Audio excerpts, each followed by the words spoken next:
El pasado viernes comenzó uno de los consejos europeos más trascendentales para el futuro de la Unión Europea. El Club de los 27 debía adoptar una decisión acerca del Fondo Europeo de Reconstrucción, vital para la recuperación económica de la Unión Europea. Después de 4 días de negociaciones, los diferentes jefes de Estado y de Gobierno han logrado alcanzar un acuerdo que, aunque dista notablemente de la propuesta inicial, ha conseguido salvar los muebles in extremis. No obstante, la cuestión radica en cómo se ha llegado hasta aquí y cómo ha transcurrido un consejo que pasará a los anales del europeísmo por ser uno de los más largos de la historia. Veamos. El clima de división que ha marcado esta cumbre empezó a ser evidente con la falta de acuerdo que nos dejó el Consejo Europeo Extraordinario de febrero de este mismo año.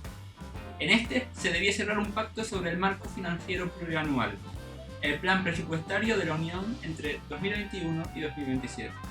En medio de los países frugales, Holanda, Suecia, Dinamarca o Austria, que abogaban por la austeridad, y los llamados amigos de la cohesión, España, Italia, Portugal y los países del este, que defendían aumentar el gasto, se encuentran Alemania y Francia, que con sus respectivos intereses actuaban como una especie de árbitros o moderadores. Pues bien, este debate marcaría además este pasado consejo. Ahora bien, muchos os estaréis preguntando cómo es posible que gobiernos socialdemócratas como los de Suecia y Dinamarca confluyan bajo unos mismos intereses con los gobiernos liberales y conservadores de Holanda y Austria respectivamente. Pues bien, es importante destacar que en la Unión Europea las negociaciones no solo se basan en las ideologías de los diferentes países, sino que también hay que tener en cuenta factores como la histórica división entre norte y sur. Sin embargo, tan solo un mes más tarde, la pandemia del coronavirus comenzó a azotar a Europa. Muchos países cerraron sus economías y el frenazo económico consiguiente dejó patente la necesidad de tomar medidas extraordinarias para paliar los efectos de una crisis sin precedentes. La primera propuesta, los eurobonos o coronabonos, es decir, emisiones conjuntas de deudas defendidas por España e Italia y apoyadas por Francia, entre otros. Los ánimos en el norte comenzaron a caldearse. Alemania y Holanda, que creen que con esta iniciativa se acabaría pagando los excesos del sur, se negaron en rotundo, y el primer ministro holandés afirmó que ceder en los coronabonos sería cruzar el Rubicón. Menos diplomática fue la respuesta del ministro de Economía holandés, que pidió investigar a España o Italia por no tener margen presupuestario para luchar contra el coronavirus. Estas declaraciones despertaron la ira del primer ministro portugués, que respondió de la siguiente manera. Olha, esse discurso é repugnante no quadro de uma União Europeia. E a expressão é mesmo esta, repugnante. Porque nós não estamos disponíveis, ninguém está disponível para voltar a ouvir ministros das Finanças holandeses como aqueles que já ouvimos em 2008, 2009, 2010 e anos consecutivos. E é boa altura de compreenderem todos que não foi a Espanha que criou o vírus, nem foi a Espanha que importou o vírus, infelizmente, atingiu-nos a todos por igual. Con este escenario de división absoluta y con las negociaciones estancadas, el eje franco-alemán salió al rescate de la Unión Europea, con una iniciativa conjunta que se basaba en la creación de un fondo de 500.000 millones de euros, en forma de transferencia para los países y sectores más afectados por la pandemia, propuesta que serviría como base a los 27 para negociar una actuación conjunta. No obstante, este fondo no sería bien acogido nuevamente por los países frugales, y un acontecimiento posterior evidenciaría que el poder de las dos mayores economías de la Unión ya no es suficiente para desequilibrar la balanza en las negociaciones hacia un lado u otro.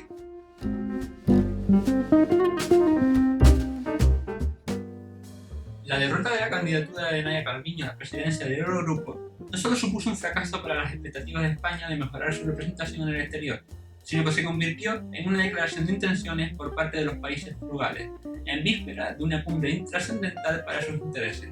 La ministra de Economía del Gobierno de España, que contaba con el apoyo de la oposición de PP, Ciudadanos y Vox en bloque, cosa que no hizo el Partido Socialista Obrero Español con Luis de Guindos 2 años atrás, así como con el 70% del PIB de la Unión, incluido el eje franco-alemán, fue derrotada por el candidato irlandés Pascal Donohoe, con un claro perfil conservador, y una coalición de pequeños países que rechazaron apoyar a la española, que representaba todo lo contrario, un toque de atención al eje franco-alemán. Y con todo esto llegábamos a una cumbre en la que, además de negociar el presupuesto de la Unión para el periodo de 2021-2027, que quedó en un segundo plano en la esfera mediática, se debía llegar a un acuerdo sobre el Fondo de Reconstrucción, cuya propuesta inicial recogía un montante de 750.000 millones de euros, de los cuales 500.000 millones serían en subvenciones y 250.000 millones en préstamos. El Consejo comenzaba con 3 bloques de países diferenciados.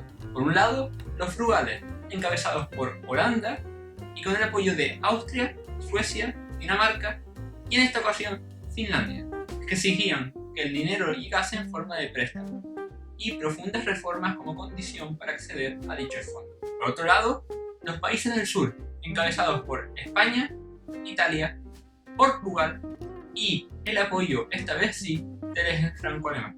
Y por último, el grupo de Visegrado, a cuya cabeza se encuentran Polonia y Hungría, que rechazan que las ayudas de la Unión Europea se condicionen al respeto al Estado de Derecho. Algo muy controvertido, por cierto, en el seno de la Unión. La diferencia sobre el fondo radicaba, como ya anunciaba el canciller austriaco Sebastian Kurz en su Twitter, en su volumen, la financiación y los objetivos. Tras 2 días de negociaciones, encuentros bilaterales y multilaterales, los frugales movieron ficha. Propusieron reducir las ayudas directas a 350.000 millones de euros, 150.000 millones menos que la propuesta inicial. Sin embargo, Francia y Alemania se negaron a bajar de 400.000 millones las ayudas directas. La cumbre europea parecía abocada a fracasar.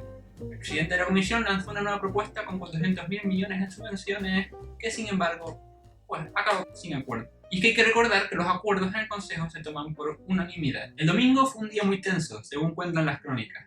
Al cruce de reproches entre Orbán, el primer ministro húngaro, y Rutte, el primer ministro holandés, con el primero acusando al holandés de usar un estilo comunista y culpándolo del desastre, hay que añadir que las delegaciones trataron de usar a los medios de sus respectivos países para atacar al resto del país. Pero cuando todo parecía que iba a salir por los aires, Michel, salvador de la cumbre, propone 390.000 millones en transferencias, mucho más condicionadas, y 360.000 millones en crédito, y que un solo país puede frenar la liberación de los fondos, propuestas que ambas partes aceptan. El pesimismo que había marcado la jornada dominical se torna en optimismo, y cuando se inicia la jornada del lunes, las intervenciones de los respectivos jefes de Estado y de Gobierno hacen presagiar que se aproxima un acuerdo. Y así fue. Durante la madrugada del martes, el presidente de la Comisión tuiteaba "acuerdo" en su cuenta de Twitter. Las diferentes delegaciones se congratulaban por lo que suponía un acuerdo histórico para el futuro de la Unión, a la espera de la aprobación por parte del Parlamento Europeo. Finalmente, en lo que concierne a España, recibiremos 140.000 millones de euros, de los cuales 72.700 serán a fondo perdido. Sin embargo, no habrá cheque en blanco, como se trata de vender desde el gobierno. El freno de emergencia aprobado por el Consejo supone que cualquiera de los países nórdicos u otros países pueda paralizar el desembolso de las ayudas si no se cumplen los compromisos exigidos, entre los que se encuentran reformas estructurales y de sostenibilidad macroeconómica según las recomendaciones de la Comisión Europea, así como de digitalización y transición ecológica. De este modo se garantiza que el dinero no puede ser gastado sin control, lo que de alguna manera servirá de contrapeso al gobierno de coalición de PSOE y Podemos. ¿Y tú qué piensas? ¿Es este acuerdo beneficioso para España o no ha cumplido las expectativas? ¿Son justificables los aplausos a Pedro Sánchez tras su llegada a España? Deja tu opinión en los comentarios y nos vemos en el siguiente vídeo. Hasta entonces, un saludo.